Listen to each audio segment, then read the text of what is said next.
Good afternoon, everyone, and thank you for joining us this afternoon for How to Succeed as a Nurse Leader. So the session today will discuss the leadership of self and health and well-being as being the top priority for nurses. I think especially in the current environment, this is a must attend no matter what stage in your nursing journey you're at. So I'm incredibly pleased today to be able to introduce to you Karen Storey. Karen is a nursing, a retention and liaison lead at Shiny Mind, and she will be leading the session for us today. However, before I hand over the reins to Karen, just a little bit about Karen. Karen was more recently the National Primary Care Nursing Lead at NHS England NHS Improvement, leading on the general practice nursing 10-point plan to support recruitment, retention, and the return of nursing workforce in general practice. Prior to this, she was primary care lead nurse at Health Education England West Midlands, leading on workforce and training hubs. She's held previous positions as primary care nurse facilitator in a CCJ and clinical nurse lead for an NHS walk-in centre. She has a background as a general practice nurse, nurse practitioner, independent nurse prescriber, and an MSc in health studies. She has a particular interest in nurse leadership in primary care and has developed a shared leadership programme for primary care known as Triumvirate Leadership, and has co-designed care resilience and leadership programmes for nurses and MDTs in primary care networks. Karen's also an author of 2 books. Her most recent, for Elsevier, A Nurse's Survival Guide to General Practice, published this year. I think you will agree with me that you're in expert hands today. So without further ado, I will hand over to Karen. Thank you in advance, Karen. Okay, hi everybody, and it's great to be here this afternoon and to your session. So I just wanted to start my session, How to Succeed as a Nurse Leader, by just giving a bit of background. When I was asked to speak at this session, I thought about what would be relevant to a wide audience, and because the book that I've written is focused on general practice nursing. So I wanted to pick out a chapter from my book that from the Nurse's Survival Guide, General Practice Nursing, that focuses on leadership. And you might ask, well, what does this have to do with me? Well, even as student nurses, you are leaders. And I've asked the question to lots of nursing audience. I've often asked them, who's comfortable with calling themselves a leader? And hardly any hands in the room go up. And we really need to change this, because we need to believe that we all can be leaders. And I particularly like a quote by Eisenhower that leadership is the art of getting someone else to do something you want done because he wants to do it. And I think that's the approach that I took when we started out writing this book, because even though I've been a primary care nurse for 30+ years and I've remained in the field of primary care nursing, I'm what is referred to as an expert generalist. So we know a lot about a lot of things, but we don't know everything. And I'm no expert. And actually, when I was asked to write this book, I thought, my goodness, how am I going to do this? But I did know a lot of people who were experts. And actually, by having a great network around you, and I'll talk a little bit about that later on in my presentation, but that's enabled us to come together as a collaboration to write this book for nurses new to general practice, and also for students who are considering a placement in general practice nursing. And the great thing about all of this work is that as a collaboration, all of the authors have decided that all of the money that is raised from this book will actually go to Cavell Nursing Trust. And I recently became involved with Cavell, well, actually it was a couple of years ago, when I heard about the terrible reasons that sometimes nurses actually contact Cavell for. The money that's raised for this book will actually go to the Nursing Hardship Fund. And I was really staggered to hear about the number of nurses that actually access this fund. So as we move on through the presentation, I just wanted to give you a little bit of background as to what I'm doing now. So as Deborah, when she introduced me, I used to be the primary care nursing lead at NHS England Improvement, held a national role. I've had other roles as well. But one of the things that during the time of COVID, when I was primary care nursing lead, one of the things I kept hearing were distressing stories from nurses. about how they were coping during COVID and how it was having an impact on their health and well-being.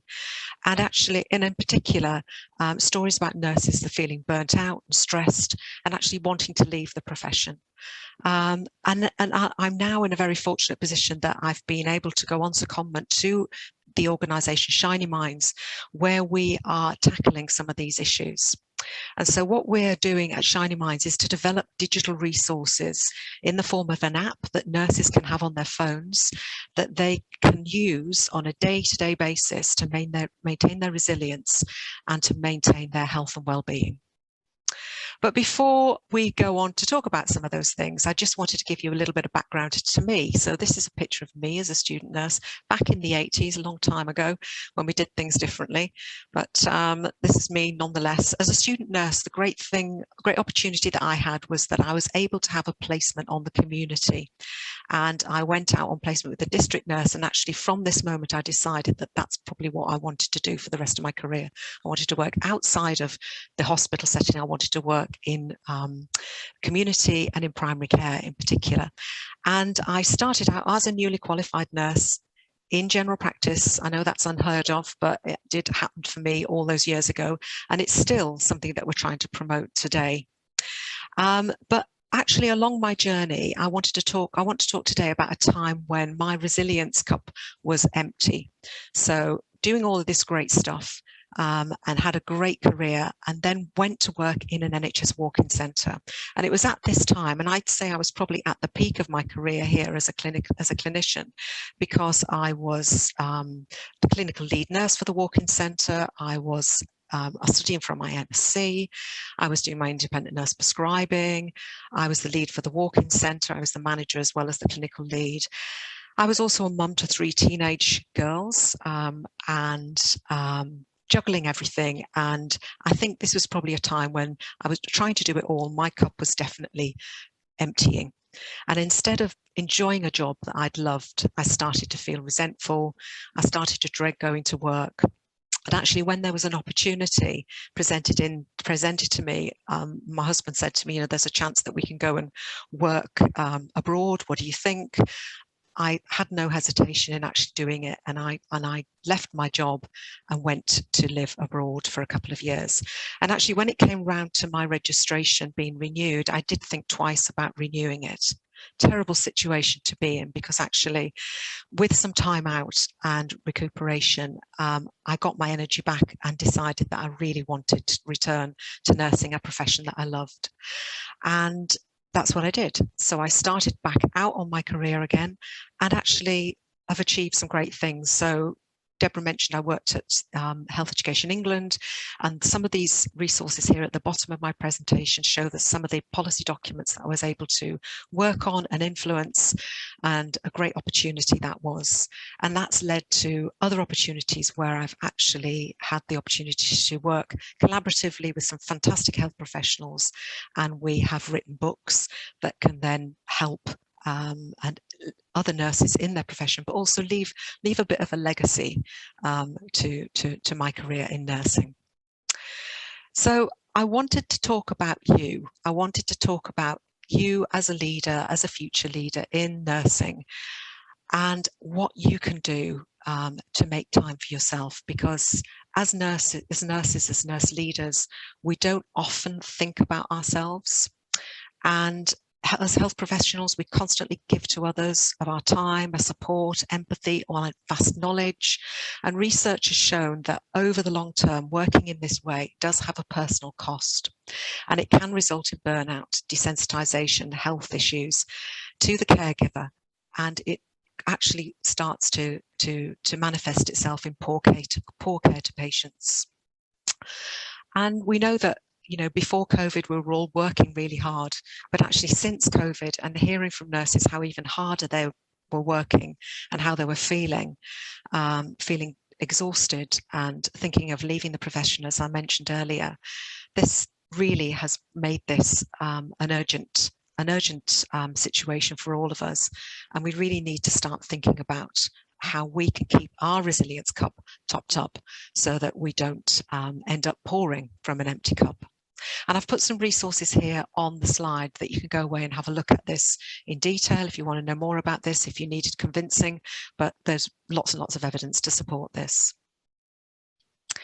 So when we think about what challenges are there out there, you know, this is really tough times, and this is just a slide to give a message to you, so that when everything seems to be going against you, remember that the aeroplane takes off with the wind, not against it. So when you have those challenges and you think things are not going smoothly as you'd expected, that, you know, really some of those challenges come along to help us become stronger.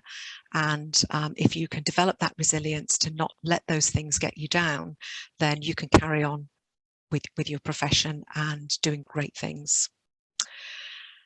And yet another one, I like lots of quotes, as you will see, but for this particular one, this is about attitudes to change.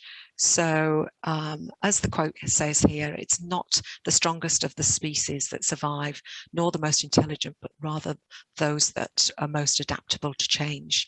And you know, this is a real opportunity to think about, you know, how do you view change? What's going on for you? Lots of change about to happen again next year, when a real shake-up of healthcare is about to happen, and we've got integrated care systems being developed. So that will mean working in different ways for all of us. And when we talk about leadership, we talk about leadership as an attitude. So it really does start with you, you know, how you turn up for things. Do you have a positive attitude? Do you have a positive attitude to change? Positive attitude to listen to what's going on and and to your colleagues? You know, are you a person whose glass is half full, or are you a person whose glass is half empty? Just have a think about it. And because leadership is an attitude, and it starts with each and every one of us. And when we think about leadership and definitions of leadership, what does leadership mean to me? Well, for me, it's not about positions, titles, or flowcharts. It's about one life influencing another. And this is something that we do as nurses every day. Our interactions with patients, it's a real opportunity for us to influence other people's lives. And if we can transfer those skills that we use with our patients and think about how we apply them to our role as leaders, then influencing others is what we're intending to do. And so I'm going to share with you just a few tried and tested tools that I've got in my toolkit that have helped me over the years. So you remember at the beginning of my presentation, I started out with a story of me, a story of my journey in general practice nursing, and how sometimes it doesn't always go to plan, but actually recovering from that and setting out again on your journey can give a really powerful message to others, particularly at this time when people are feeling that their health and well-being is being challenged. And actually yesterday, I don't know whether many of you were involved in Twitter, but there was a conversation going on on Mental Health Day yesterday, where senior nursing leaders were actually sharing with others their issues around mental health and around how they had suffered mental health issues along their nursing career, but actually how they'd recovered and what things they'd done in order to build their resilience. And I thought that was a really fabulous message to hear from senior professionals. And it's really, you know, we really need to be able to talk openly around health and well-being, mental health issues, because we're all human. And as nurses, we're all human and we're all different. So storytelling is a really great thing to do. Your stories will be unique to you, and finding a way to actually craft them is key. The next thing I wanted to talk about was managing imposter syndrome. I don't like to refer to it as imposter syndrome. I like to call it imposter moments, because it's not a permanent state and it is possible to overcome it. And we all have it. We all have those voices going on in our heads that tell us that we can do great things, but also sometimes those voices start to hijack our thinking. And I like to think about that when they do start to hijack it as a lizard in my head, which starts telling me things that are not helpful. So, you know, that voice in your head originates from the amygdala in the brain, and it comes from prehistoric times when we as humans had to look out for our predators and food. But that part of the brain actually isn't needed anymore, but it's still working. And what it does now is that it hijacks our thinking. And it tells us that perhaps we're not good enough, or, you know, asks us question, you know, does my boss like me? Did I mess up that presentation? Am I a good leader? Lots and lots of unhelpful things that sometimes those voices in our heads can actually jeopardize our thinking and get in our way of being really fabulous nursing leaders. So if you've never come across this before, do have a look at it. I'm sure once you start familiarizing yourself with it, you'll think, yeah, I can really relate to that.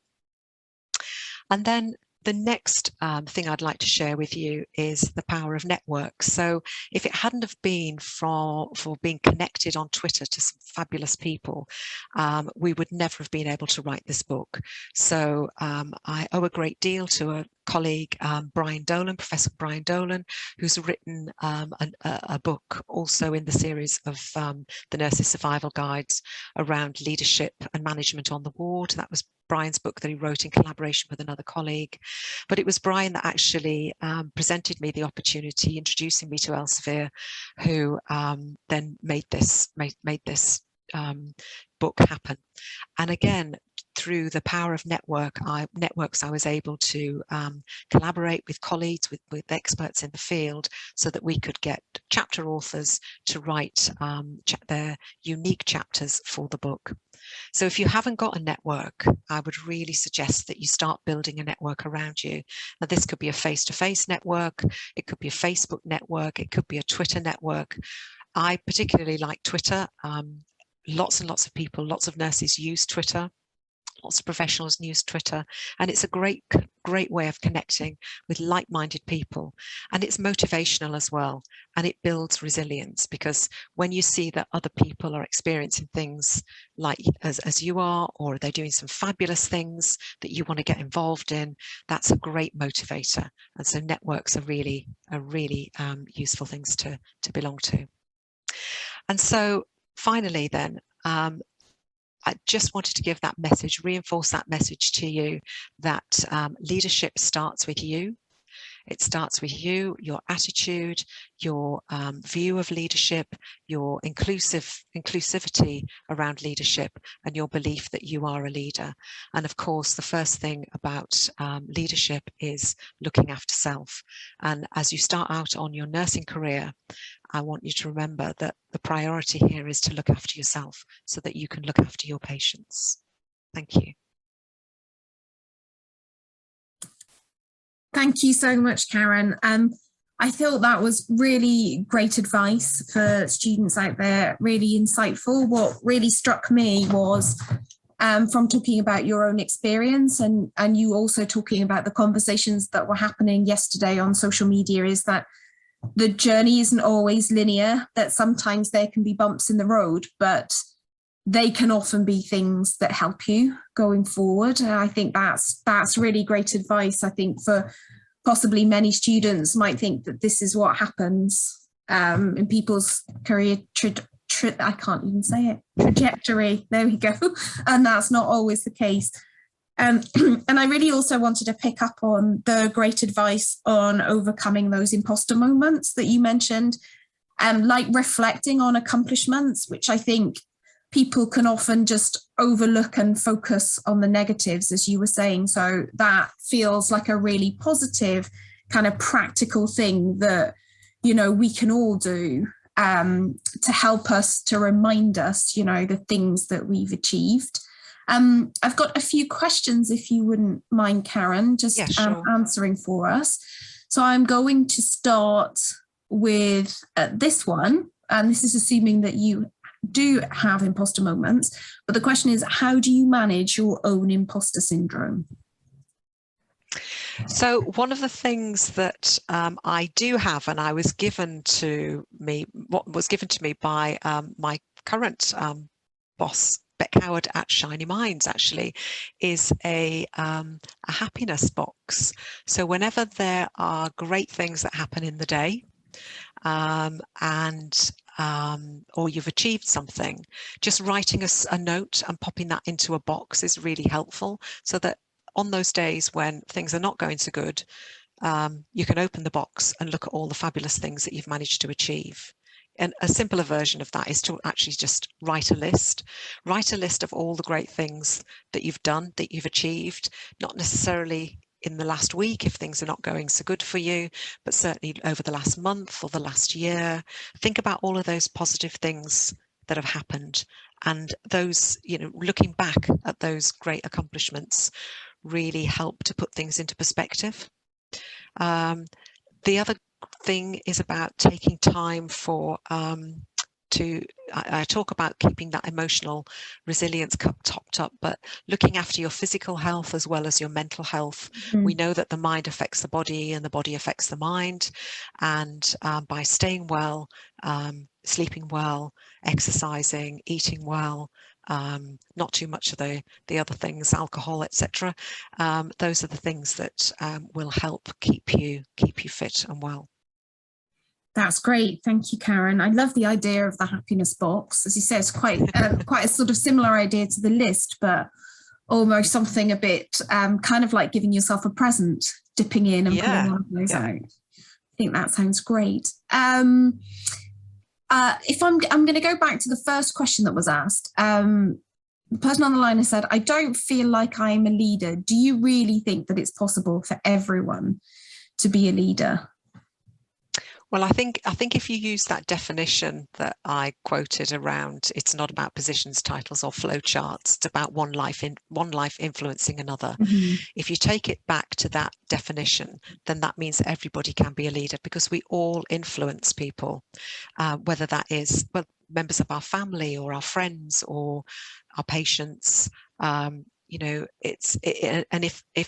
if you read a lot about leadership, you will start seeing that lots of well-respected authors that talk about leadership talk about inclusive leadership, distributed leadership, shared leadership, whatever you want to call it. And that's what's happening. That's the message that we're giving, so that everybody can actually play their part as a leader.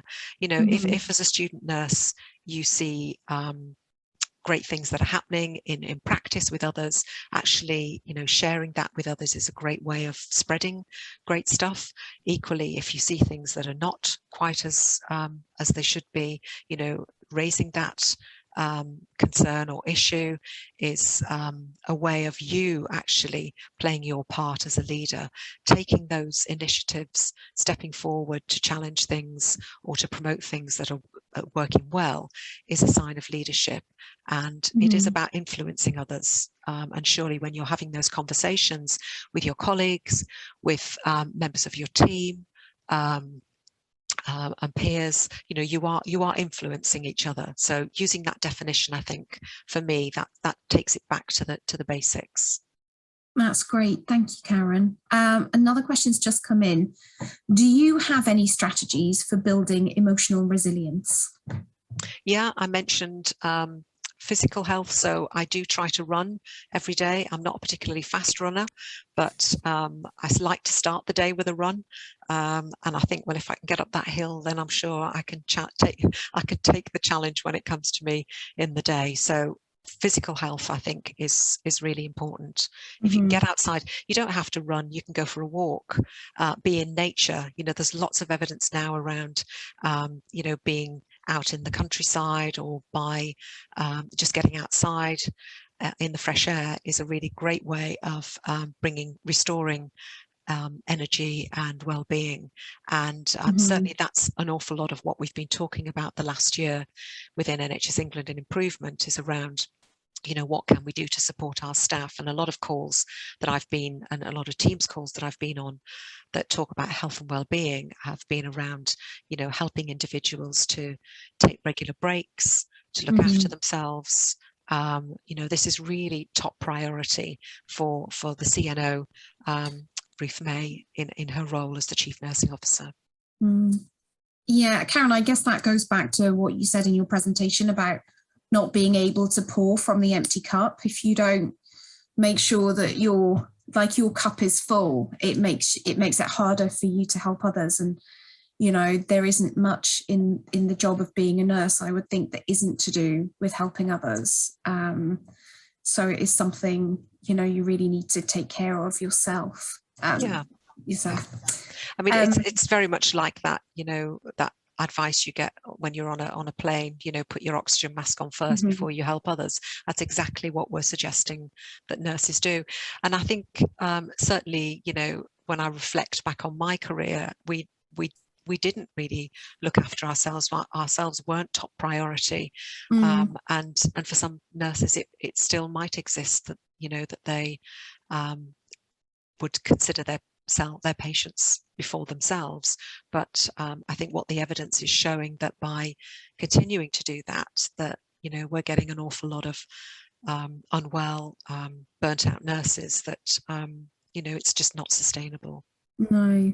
Yeah, I think that is really good advice for the people on the line, and those people who'll be listening to this recording afterwards as well. And I've got a question that kind of touches upon what you've just been talking about.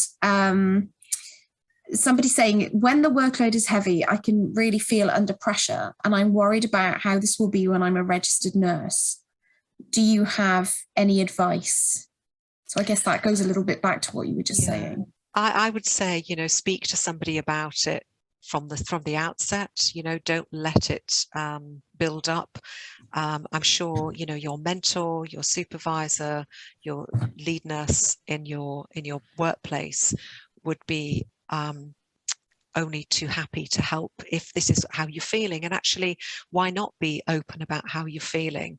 This is we need to be more open and transparent with each other around how we are feeling, because we're all working extremely hard at this time. We're in, the pandemic isn't over yet. There's still lots and lots of repercussions for nurses at the moment, because winter pressures are ahead of us. It's going to get even more challenging as the winter progresses. And I think everybody is focusing on the health and well-being of the workforce. So my biggest advice would be to speak to somebody about it. And if you can't speak to somebody in your workplace, then there are lots of offers from other nursing organisations that can help you. So I mentioned Cavell, the Royal College of Nursing, Health, NHS England Improvement. If you look at their website, they have resources to support nurses and other professionals. And of course your university, you'll have a health and wellbeing lead within the university department that should be able to help you. Thank you, Karen. I just have another question that's come in. You mentioned in your presentation that you'd worked abroad for a while before returning to nursing. If you hadn't taken that break, do you think you would have revalidated? If I hadn't taken the break, well, I think at the time when I left, or took a sabbatical, if you like, I think it was because I was emotionally exhausted, juggling everything like we do. Nurses are doers. We like to juggle lots of balls. The work that I was doing, being responsible for my team as a clinical lead for the NHS walk-in centre, that was high priority at the time, and all eyes were on the success of those particular workplaces. What I needed was to restore my passion and love for nursing, and that's what happened. Some time out helped me do that, but I think I certainly would have done, and I did. Yes, yeah. I suppose sometimes taking a step back and just thinking about things can really help you remember why you wanted to do something in the first place. Absolutely. What it actually means to you. On that point, I have a question, actually. This isn't one that's come in. This is one of mine. And I wondered if you think that reflection in practice is something that really can help with growth as a leader, both for students and for nurses when they are registered. Absolutely. I'm a firm believer in that. And actually, that's why I've gone on to do this work with Shiny Mind, because what we're building through the app and the resource is an opportunity for reflection in action. So by using some of the resources that are on the app, you can do your reflection as you go along. So each element of the app, whilst it is, there are some things that you can listen to or you can look at, there's a lot of journalizing, and actually by writing something down, there is a lot of evidence to suggest that it's a great way of getting things out into the open. And the function on the app means you can actually retain some of this information, so you can look back at it at a later date, or you can actually wash it away. And by washing it away means that you can disassociate with it and you can get rid of that and move on. So yeah, reflection can work in lots of different ways, but I'm a firm believer in that. We've had some fantastic short videos from nursing students reflecting on things that have happened to them to date that they have learned from, and that has been great to see. And they allowed us to share those stories on our social media, and we had some really positive feedback about it, you know, just the sorts of things that, you know, it really can help with. So it's good to hear that, you know, you strongly advocate that as well, Karen. I have one more question left, if I may. I realise that we are a little bit over time. This is more of a practical question. Somebody asking, can you suggest, because you mentioned networks being very important, and not least the networks that you have been able to build on social media, they're asking, can you suggest any networks on social media for nursing students?